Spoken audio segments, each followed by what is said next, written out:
Uninstalling some apps in Windows 10. So of course Windows 10 comes with a number of apps and games and stuff that in the long run most people don't want. Uninstalling them turns out to be relatively easy, and I'm going to show you the first of several different ways to uninstall on Windows 10.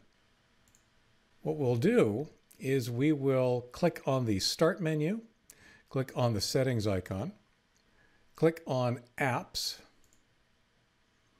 and here you'll find a list of applications and programs, applications, apps, whatever you like to call them, installed on the machine. It'll take a few seconds for it to populate completely, but once it does, you can click on an app that you don't want and click on Uninstall.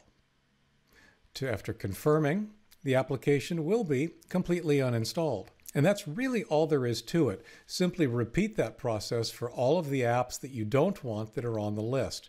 And as you can see, this is a relatively clean Windows 10 home installation.